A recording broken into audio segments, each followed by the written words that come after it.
Hola, el día de hoy les presentaremos el tema de metabolismo microbiano. Nosotras somos Chávez Barragán Guadalupe Rubí, Delgado Francisco Soriz, Olazo Medina, Amaris Jocelyn, Zamudio Jaramillo Jennifer, estudiantes de la Ingeniería en Biotecnología de la Universidad Politécnica de Pachuca. Bienvenidos y no olviden darle like y compartir el video.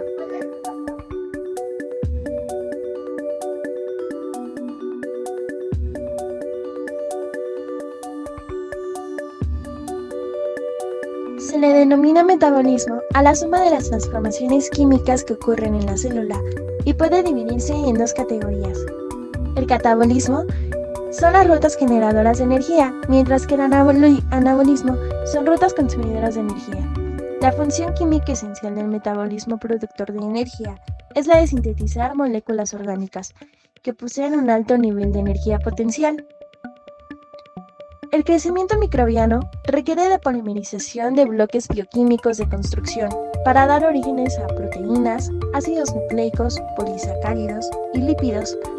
Estos bloques de construcción pueden encontrarse preformados en medio del cultivo o pueden sintetizarlo las células en crecimiento. Las reacciones bioenzimáticas o biosintéticas de polimerización requieren la transferencia de enlaces anhídrido a partir del ATP. Para el crecimiento es necesaria una fuente de energía metabólica para la síntesis de enlaces anhídridos y la conservación de las gradientes transmembranas en iones en la célula. Una fuente de energía metabólica es la fermentación. Este es un proceso productor de energía en el que los compuestos orgánicos actúan como donadores y aceptadores de electrones. La única forma de producir ATP durante la fermentación es por la fosforilación a nivel de sustrato. Los microorganismos que obtienen energía por procesos fermentativos son anaerobios estrictos o facultativos. La fermentación homoláctica ocurre en algunos grupos de bacterias, como por ejemplo las bacterias de ácido láctico, mientras que la alcohólica es propia de algunos hongos, especialmente de las levaduras, como por ejemplo la Saccharomyces cerevisiae. En estas fermentaciones, la conversión de la glucosa en ácido pirúvico implica una serie de pasos metabólicos conocido como una ruta glucolítica. Otro proceso es la respiración, que es el proceso metabólico productor de energía en el que los donadores de electrones son compuestos orgánicos y el aceptador final de electrones es el oxígeno molecular. La energía se libera durante la oxidación completa de un compuesto orgánico, que es la respiración, y el rendimiento total de ATP por mol de sustrato respirado, que es de 38 ATP. Mientras que en la fermentación es de 2 ATP. Muchos de los microorganismos que realizan respiración son aerobios estrictos, mientras que otros, ante condiciones de anaerobiosis, pueden obtener la energía que necesitan por fermentación o respiración anaeróbica.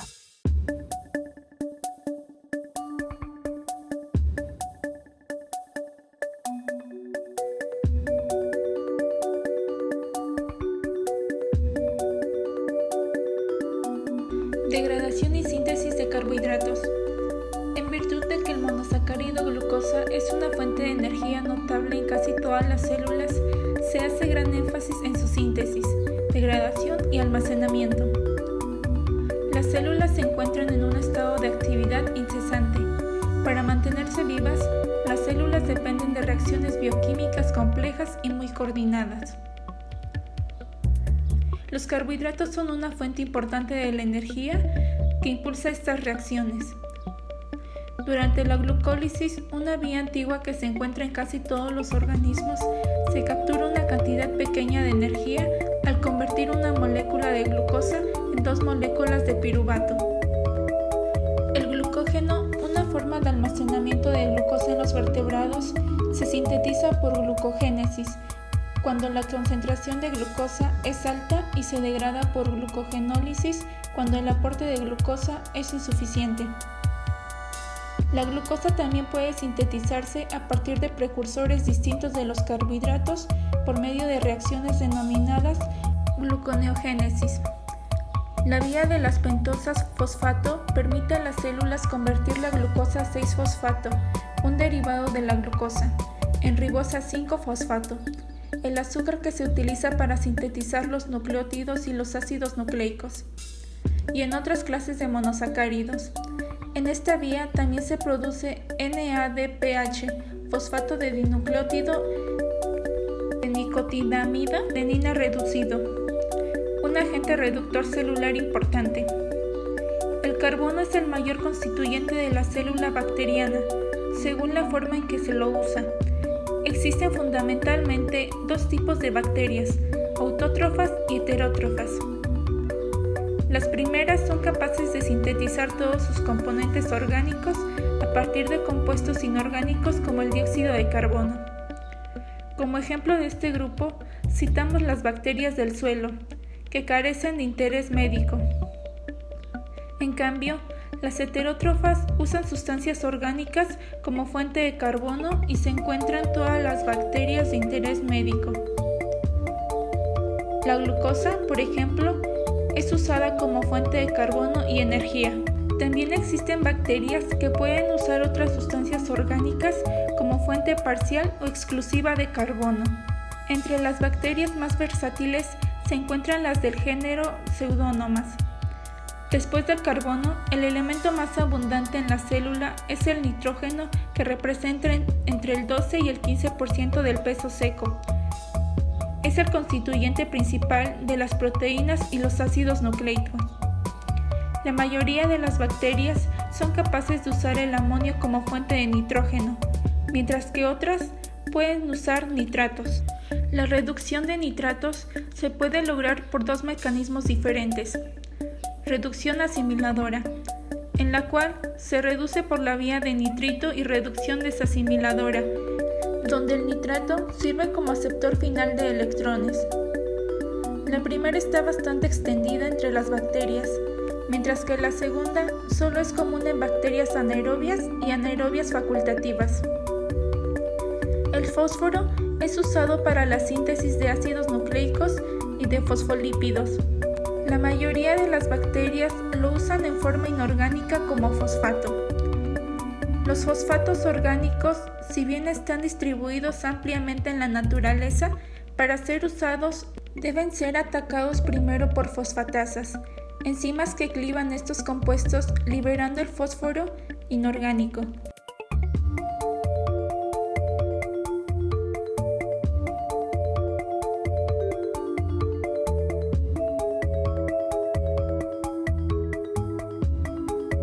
Los lípidos desarrollan importantes funciones celulares y orgánicas, tales como se ha descrito al analizar su estructura, la necesidad de sintetizar o recambiar las existentes, hace que el anabolismo de los lípidos sea esencial para todos los seres vivos.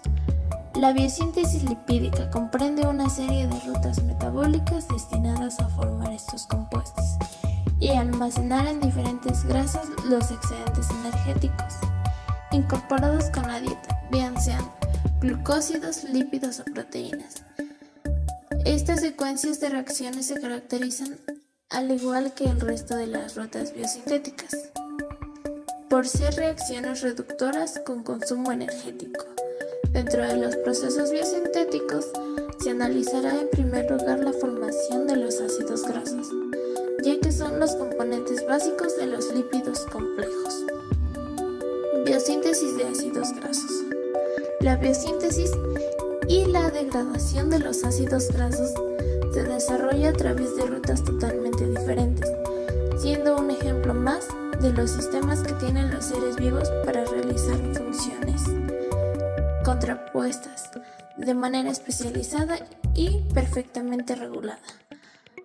La síntesis de ácidos grasos se realiza mediante la condensación de unidades de dos átomos de carbono. La porción de acetilo de la molécula acetil coenzima A, teóricamente de la manera similar, aunque contraria a la analizada por su degradación. En el proceso biosintético se requiere que esas dos unidades de carbón se encuentren activadas, ya que la unión de dos moléculas de dos átomos de carbón es termodinámicamente difícil. Activación del acetilcoenzima A. La activación del acetilcoenzima A lleva a cabo mediante un proceso de carboxilación, semejante al estudio en el inicio de la glucogénesis. La incorporación de un grupo carboxilo a la molécula de acetilcoenzima A proporciona un compuesto de 3 átomos de carbono, el malonilcoenzima A, que se va a convertir en el dador de unidades de 2 átomos de carbono.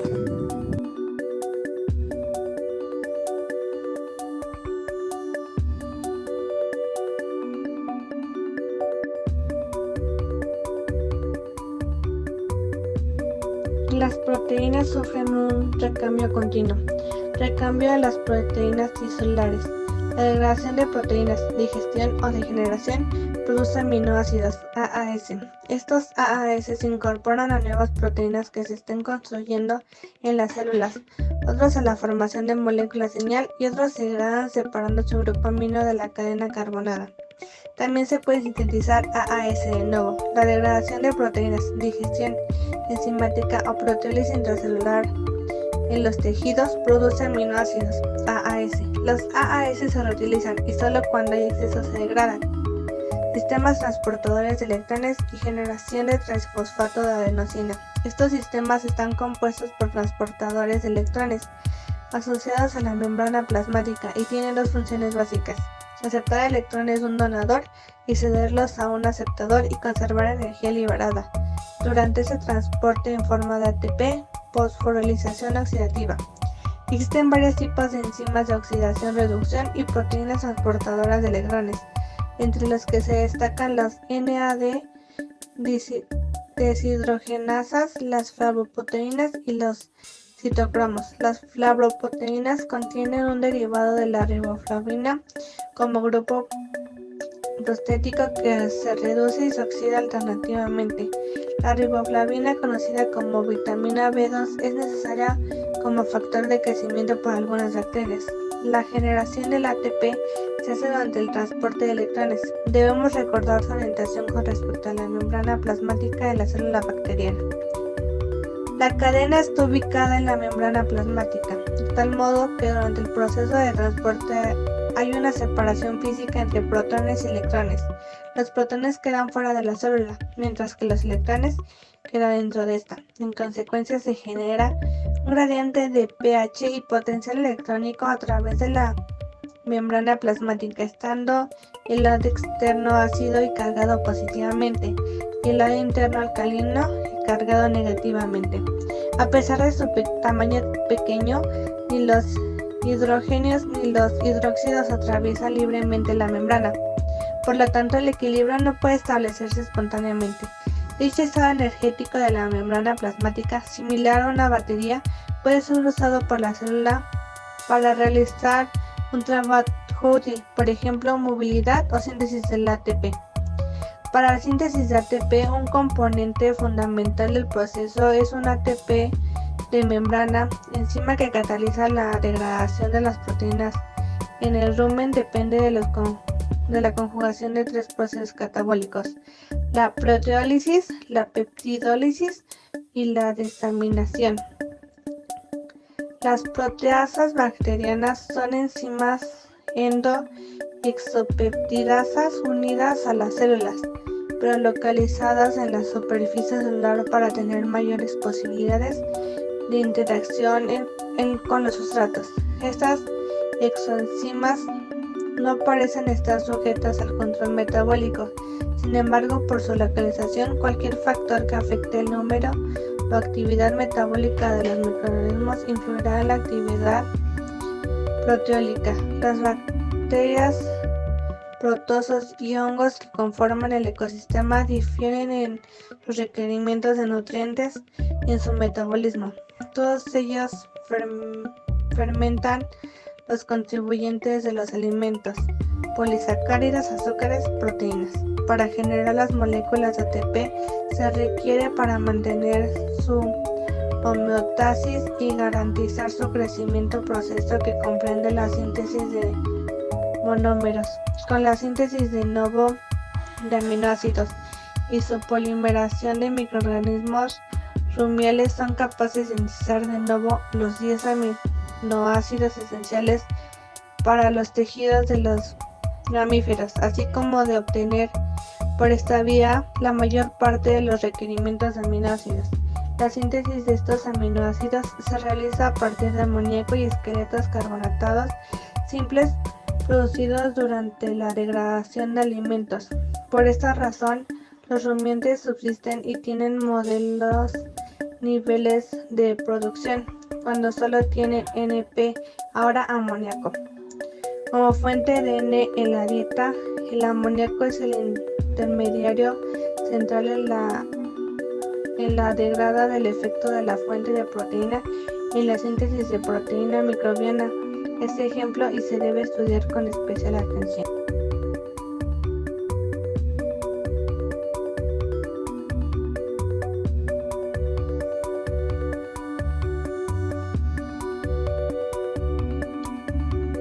Toda la información genética esencial para la vida de la bacteria está contenida en una única molécula de ácido desoxirribonucleico, ADN, de doble cadena, circular y cerrado, por un enlace covalente.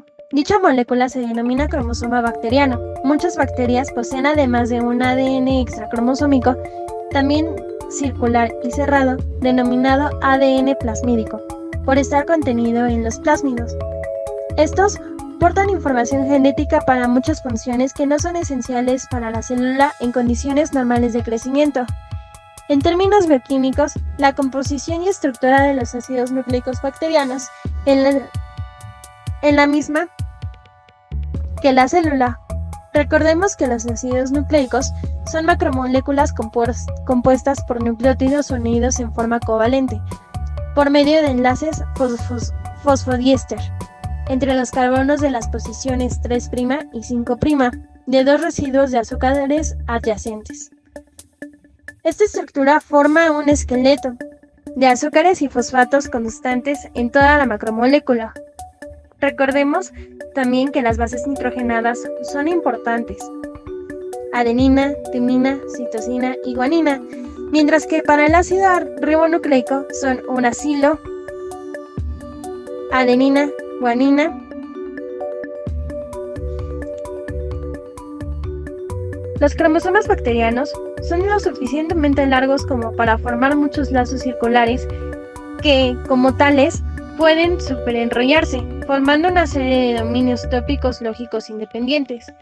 Esta organización en dominios colabora a la compactación general del genoma bacteriano e impide que la ruptura en una hebra, en cualquier sitio del cromosoma, se pierda el superenrollamiento total, manteniendo la energía almacenada. Las bacterias poseen enzimas capaces de alterar la estructura del ADN modificado para su superenrollamiento.